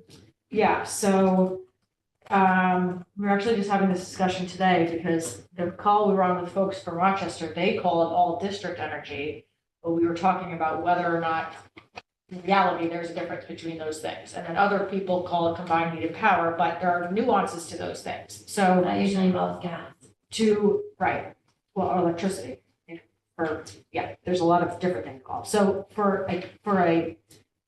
in our definition of thermal energy network, we're looking to develop a municipally operated, not necessarily, we're hoping municipally owned, but it could be investor owned system by which we choose several key buildings like City Hall, the high school, the hospital, Andy Murphy Center, the fire stations, DPW, and residents local to us. And we build a network in combining these buildings such that the excess heat and the excess cooling from the buildings help to heat and cool the other buildings. Basically, want to exchange heat and cooling between the buildings. And supplement that likely with geothermal power. If it were just put in geothermal and share it with multiple buildings, that's what I call district energy or district heating.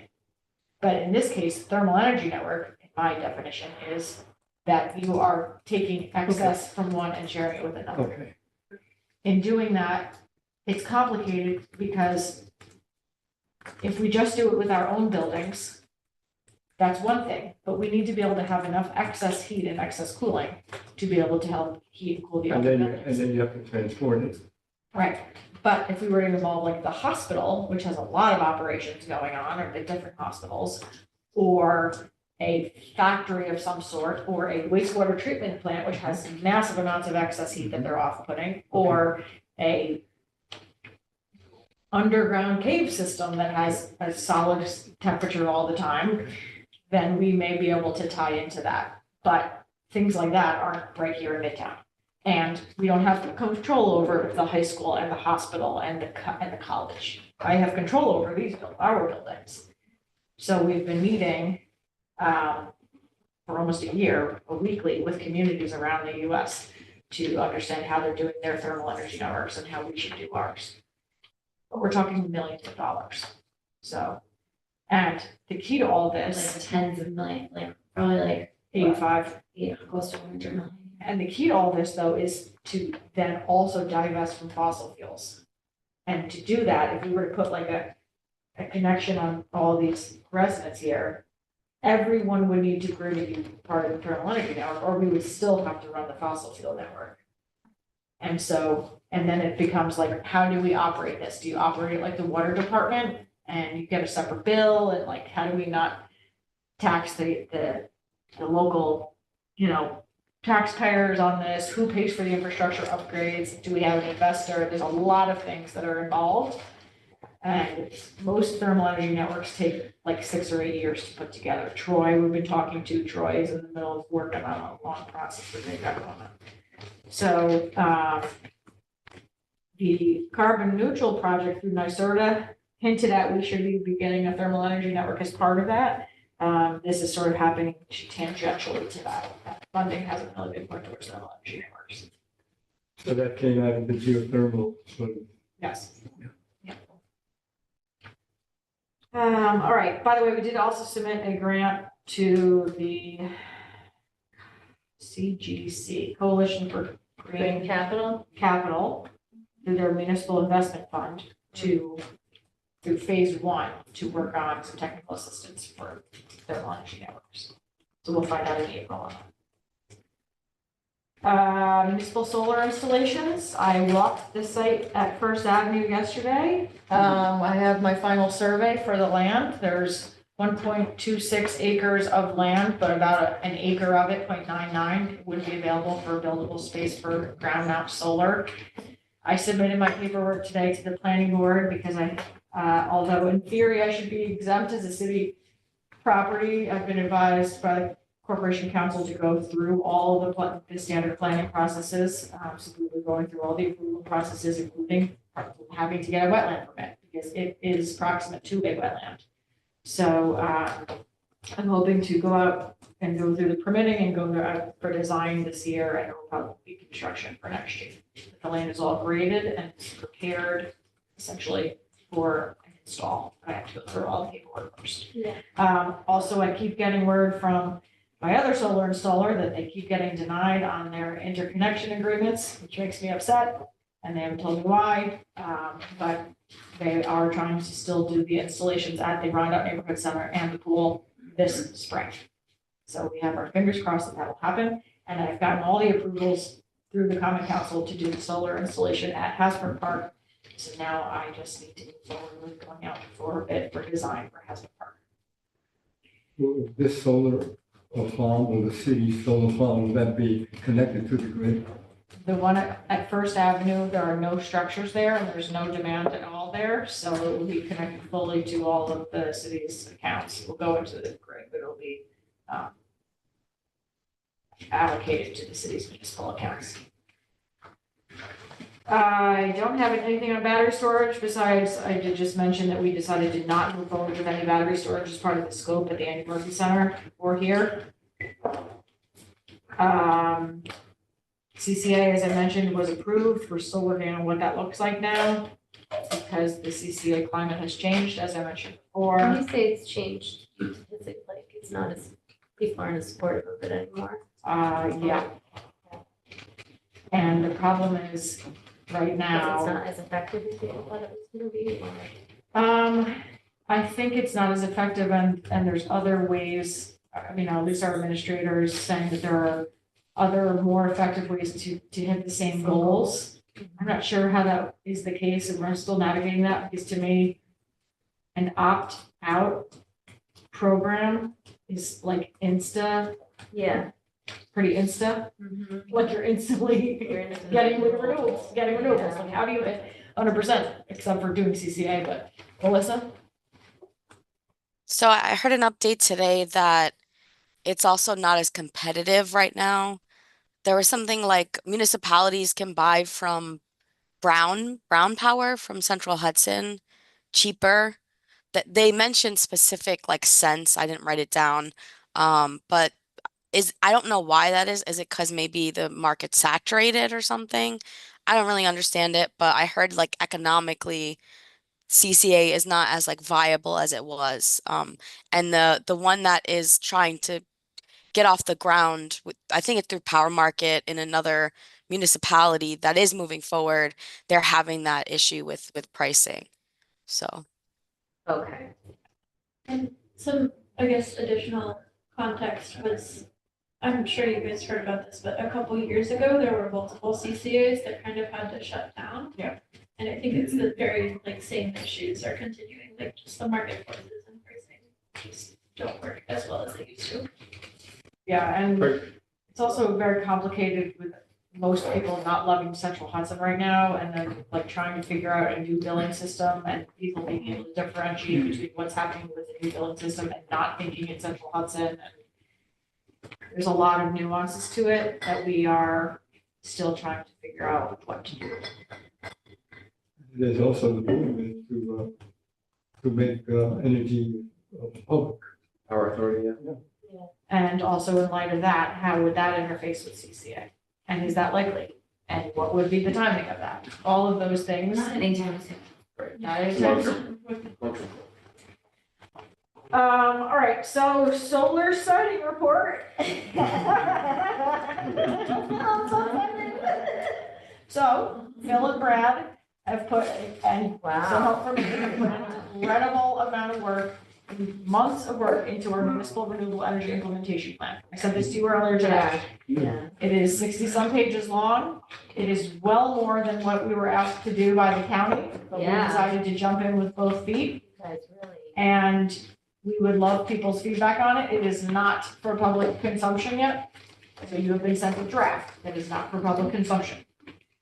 You and and Conservation Advisory Council and the mayor will be getting a draft, the same draft, and we want any comments by March 28th. I sent you a PDF because it's formatted in a way that if you start making changes to it, you're going to drive us crazy. And so if you have comments, just tell me on page 2 and this thing, do this. We can take criticism very well. It's been quite a process putting this together.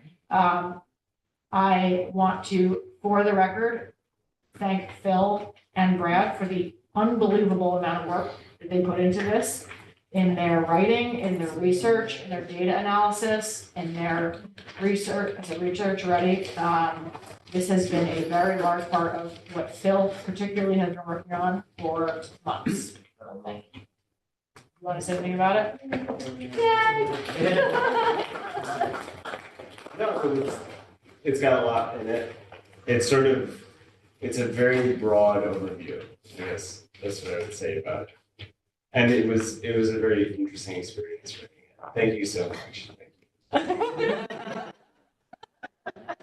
Thank you. So once we get comments back, we will then be making any changes that we need and submitting it to the county for them to include as an addendum to their report. I don't know what the status of their report is, so I don't know. The original plan was that it would be an addendum to theirs, but I don't know. I haven't heard anything about where theirs is, so I don't know. Beth, have you heard anything? No. Okay, so I don't really know where theirs is, but ours is really long. The PDF that they sent. I can ask. The PDF was sent I'll earlier. try to report back and that's helpful. That'd be great. Clean hydrogen, I don't have anything unless you do, Roberto. So quickly, up until now, the whole emphasis has been trying to like educate ourselves about hydrogen technology. Like reaching out through proton energy, trying to reach out through plug energy. And, so then there was a point where we got to the point where if we're going to do anything, then we need a partner. We would need a partner, preferably that partner might be the county. Yeah. So what I did while I was away, sort of recuperating, I did reach out to some local politicians to get a sense of, what they know about hydrogen and, what their sense about hydrogen is, and some of the results. Let's see, Sahana is sort of, not really for hydrogen. I don't know, she sort of negative about it, and also Mount Joe is also sort of negative, they have a negative perception about hydrogen. When we went to Albany on the 4th, I was able to sort of reach out to Senator Hinchy staff, and we spoke about hydrogen, and they seem to be very interested in hydrogen, and they're monitoring plug energy very carefully. They're right on top of that because it's a New York State. The problem is that, with hydrogen, it's like people think it's a technology whose time has not yet come. It's complicated, it's expensive. And so I think it's very misunderstood. I mean, that's my sense at this point. What I was thinking of doing, I also Representative Chris Hewitt. I spoke to him, and he is interested in hydrogen. And he said that, he told me that anytime that we are interested in making a presentation to the county, that it's open, that could be done. So I was thinking of maybe doing something like this, putting together a sort of a presentation. Okay. And bring it here to you guys, and see where we go with it, and sort of trying to explain hydrogen, what's available, the way the technology works, et cetera, et cetera, et cetera. Super. I would welcome that. That's it. Great. Anyone else have anything on hydrogen? Will you bring the fuel cell car? Yes. That little fuel cell car. Is there? Will you bring it? Okay, sure. You said we might. Sure, we could bring the, in the next meeting. I would be- It's a little bit complicated, Is how to it? bring distilled water. Oh, okay, Put it in, and then, move it across the table, so the table's gotta be empty. okay. But we can do it, we can do We're it the doing next it. We've meeting. been waiting for like a year on this. And the fuel cell car is interesting because it actually shows, how hydrogen, you get two 1.5 batteries, and you convert, you produce electrolysis and you separate hydrogen and oxygen, and you can store it, and you can bring it back together again and create water, the final product, water. So I think hydrogen is a promising technology. I think it's going to be part of the energy mix of the future. All right. I have a report that might be useful to you.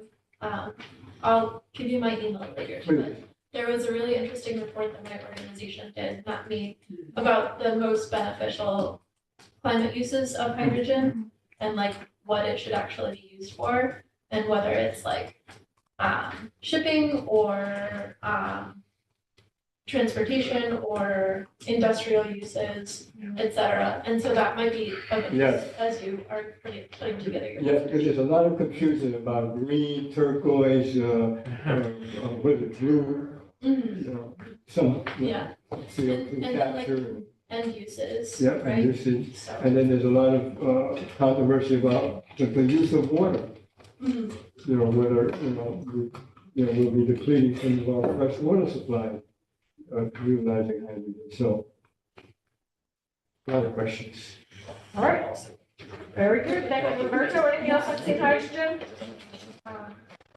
All right, then we're gonna kick it over to Phil to go over our building energy benchmarking report from the last couple of years. So we have a mandate through a resolution that was passed several years ago that we should be doing energy benchmarking on our buildings over 1,000 square feet in our municipal portfolio, and then present those results to the world. It seems as though there was a gap in doing that effectively, and Phil has redeemed that process. So Phil, you want to walk us through? Yeah, I'm sorry with this meeting being so long to hop into this, I'll just try and do it really quick. Yeah, no problem. This one is just benchmarking the energy use for the building, like what Julie was saying, the buildings are over 1,000 square feet in size that the city owns. I don't actually remember how many of them it is. I think it's 19 buildings or 17 buildings, something along those lines.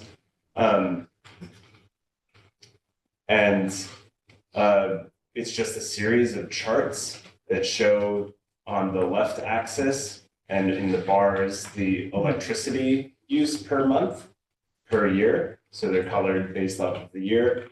And then if we go down one, this one is the most complicated because it's on the right axis is the natural gas energy usage. And then in this case, it's the only building that we have solar installed. The little circles are the solar generation per month. So it's really just going through each one of these buildings to track the energy use year over year. And I think it only really gets interesting once, well, I guess the Andy Murphy Neighborhood Center is sort of interesting because we installed solar there. So there's a drop off, like if we look for 2023 electricity, there's no consumption from the grid for a good portion of 2023. That's a bit of an artifact because Central Hudson wasn't billing us properly, so they back billed us. But so like, for example, January, unfortunately, the solar array that we have is not large enough to be able to provide the electricity for the building in January. But in any case, this one is sort of interesting because you can see that once we got the solar up and running, we didn't have to buy electricity from the grid. Yeah. So we go down, it's just a bunch of these charts. And then when we get down past the individual buildings charts, I guess I could say a few other things with these that you sort of see the trends that you would expect, where it's like in the wintertime, there's more natural gas use because we use it for heating. In the summertime, oftentimes there's more electricity use at the peak of the summer because we use it for cooling. Some really weird aberrations in natural gas use here. Some of these things, it's like, who knows, there's probably some issue that happened with the building, maybe they left the window open or something like that, who knows? Could be a cold winter versus not a cold winter. Yeah. Or, someone left the heater on. Yeah, or like for some reason in 2022, March, they used double as much electricity as they did before. And these things, I don't know what happened specifically, but it's just, they're like these, the data is a little messy because it's real. But when we get past all of these and we look at cumulative data for all of the buildings, I feel like there's some interesting stuff to see. And the goal of all of this work is to be able to track through time the effects of any kinds of initiatives that we take with regards to making the buildings more energy efficient, stuff like that. This one is like this. So Rondout City Offices is sort of our colloquial name for what we have also been calling the visitor center. And so this is a building that has non-consistent occupancy, which is why you see that. Yeah, exactly. So in 2021, something was happening there. Yeah, the AC was on. Yeah. 2021. Police station, very uniform. Except for that 2021 winter, in January, they were using a lot of natural gas. Yeah, it must have been a cold month. This building, like the fire stations, they're 24 hours a day, so their numbers are typically pretty high. Rondout Neighborhood Center, I don't know what happened in January 22. That to me looks like their furnace broke or something, and they were using electricity to space heaters. That would be my guess from that one. Oh, yeah, because the gas I is don't so know. low. One, that cold snap was February of 23, right? When it got down below zero? No. It was about 23. It was February 22. I think it was after, yeah, it was 23. Yeah, so then the wastewater treatment plant, that one, this is like the beast when it comes to energy use in the city, especially electricity use. Like it's hard to keep track of the scale on this axis for the electricity, but it's like we're looking at like 500,000. Yeah. So when we go, I think this might be the last, or no, there's this one of them. when we get down to the cumulative data, so this is just everything added together. And I mean, it's sort of nice because you get to see, it smooths out a bit of all the weird things that happen, but you sort of see that trend that you would expect. But if we go down, these are the ones that I think are the really good ones, where it's like we can look at, so the colors here, the dark gray is the natural gas energy use, and then the light gray, it almost looks sort of bluish to me right now, is the electricity energy use. And then a little bit for the Andy Murphy neighborhood side. And remember, again, this is only our buildings that are 1,000 square feet or higher. We have more buildings than this, but only the ones of 1,000 square feet or higher are required to be reporting. But what's pretty incredible is that it's you start to see like, oh wow, wastewater treatment plant is on a whole another like field. But that sort of makes sense. But also we can see like some of these buildings, like if we're talking about electrifying our heating and cooling for Andy Murphy Neighborhood Center and City Hall, that's a pretty good idea because they have like pretty considerable energy use right now through the burning of natural gas. So it's like, those are good targets. DPW bus garage looks like it would be a good target as well. If we keep going down. So this one is sort of cool because it's the same information as above, but it's for the 3 years. And I thought this was sort of interesting, and we'll see it in this total annual energy use below, but it's for most buildings, the trend is downward in terms of energy use, which is As it should be. as it should be. Yeah, so here we have from 2019 to 2023. And what we see is it's really the electricity hasn't changed very much, but there's considerably less natural gas use, it seems, from 2021 to 2023. Actually, Probably not this year though, because this year's been so cold. so that's the thing, it's like probably just because they Yeah, We're fine. This year the greenhouse gas emissions are gonna be a lot higher because the summer was hot and the winter's cold. Oh, yeah. Yeah, Yeah, that so was my we'll- question, is this energy efficiency or is this like a result of just the weather? Well, I think if we go down, we tried to compile a list of this is the sustainability initiatives that were undertaken to make the buildings more energy efficient. Not much was done during this time. For the reference, lighting happened before 2021. So Yeah. lighting happened in like 1920. That's when I redid all the Like buildings. 2020. And that Did I you say can, 1920?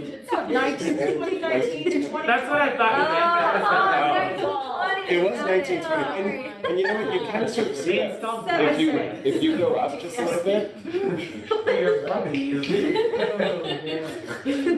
if you go up to that last figure again, you can sort of see that where it's like 2019, it's the combined energy use is much higher. So it's like maybe that was 1920. that was switching the lights right there. Unbelievable. But yeah, a lot But when of we this. start to electrify the buildings, as we're electrifying the buildings, this is going to shift. The Right. electrification will go up. Exactly. So this is really, honestly, that's sort of what you want with benchmarking, right? You want to have some kind of like baseline and then we're gonna compare as we go into the future.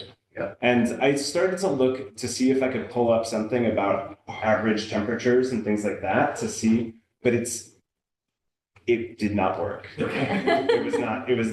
I tried. Recommend like heating and cooling degree days for the year. Oh, right, of course there's a metric for this. I didn't think about that. I looked at just temperature. Yeah, you don't want temperature, you want heating and cooling degree days, which you can get all the data for free from degreedays.net. Okay. That's what Central Hudson uses. Cooling. In short time, there will be another one of these reports for last year, because this is only to 2023, and I will incorporate heating and cooling days. And we'll look at this again and be able to see what's actually going on. I could guess what's going on with the wastewater treatment plant that probably, he did like an audit, he's probably finding pumps around 24/7, maybe they have to be. Well, we did continuous do volume, 'cause millions of dollars of But- FEMA upgrades and some new blowers. The thing is, The the blowers, blowers are huge demand. Yeah. But the wastewater treatment They plant did probably have run all the time. it did have a considerable decrease in the wastewater treatment plant. Most of the energy use, so here we have it right here, most of the energy use is coming from electricity. So it's not going to be like, for a lot of these other buildings, it's the heating that's the thing that's taking up all of the energy. So yeah, right, so we see it right there. So I think we probably actually do see an effect of the changing of the blowers and the energy use for the wastewater treatment plant. So anyway, Speaking of energy, we also have a where does our energy come from for the city report. So this is our municipal operations renewable energy report that Phil also put together. Can we look at that next meeting? It's very short, it's 4 pages. Oh, yeah, this one's quick, Been a right? long day, people. All right, so this one is basically the same thing. This is every single electricity account for the city of Kingston, municipal buildings, blah, blah, blah. It's good. All this is good. This is in 2020. Oh, okay. These are the account affiliations and the kilowatt hours that are consumed, the affiliation between like municipal solar, RECs, community solar, or just grid electricity.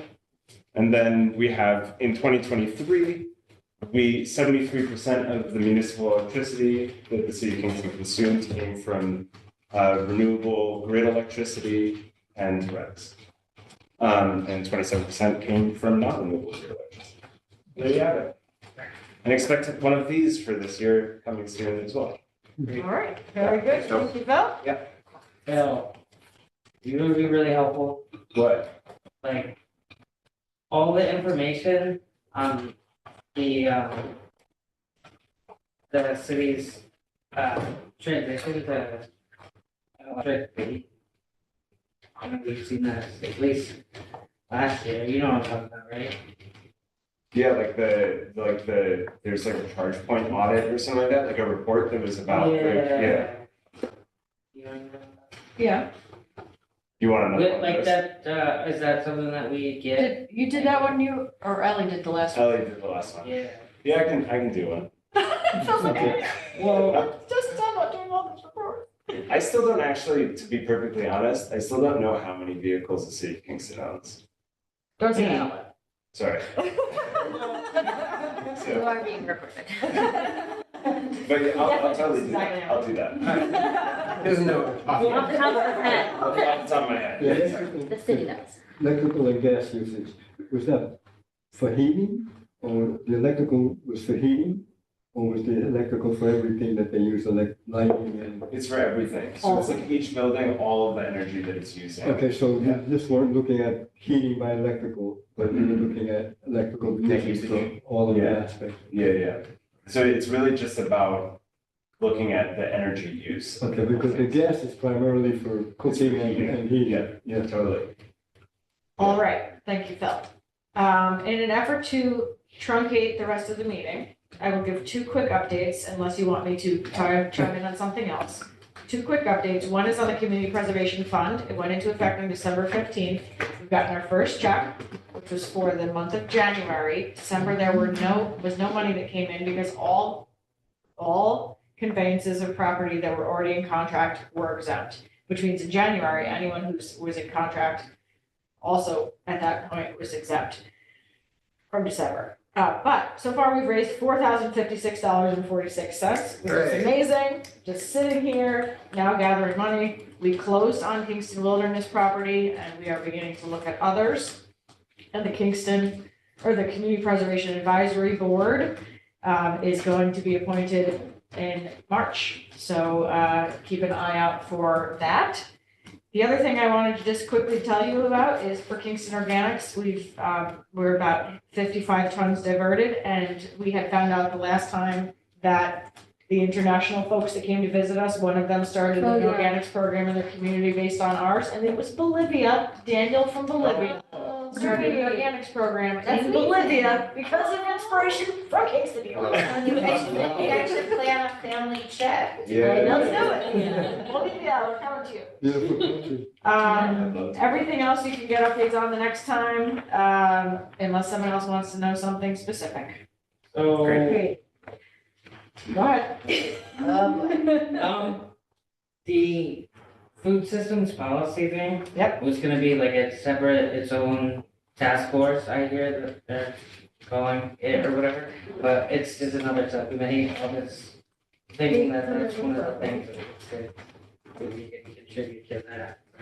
Oh, for goals? Yep, so, the draft, I'm surprised isn't out yet. I think that it's being finalized just colorfully at this point, visually, and there will be a draft out, very soon in a public meeting, I'm guessing in March. And then we can figure out how to contribute at that point. I had it read today. Oh, yeah? Okay. If you go Any, on the, well, Kingston, my other channel, you probably hear that somewhere. okay. Anything else? No. I gotta go. We have to go. Motion to It's adjourn? time. We do it next time. It's time. Save it for next time. All right, no, we're gonna table everything else, but I want to just make sure we have quorum for the March 26th meeting. I will be here. Won't? Will? Who won't be here for March 26th? Also, Kat, just if we were recommending, like, since the plan is to recommend, are you able to attend this time? Yes. Everyone else gonna be here? No one knows about not being here? Okay. Then we need a motion to adjourn. So moved. That was who, Jake? Yeah. Yeah, who's seconding? Second. Roberta. All in favor? Aye. Aye. 31. Thank you, everyone. Okay. Thanks, everybody. What?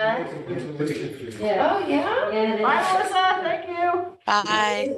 Bye, guys. See you soon. All right. Thanks.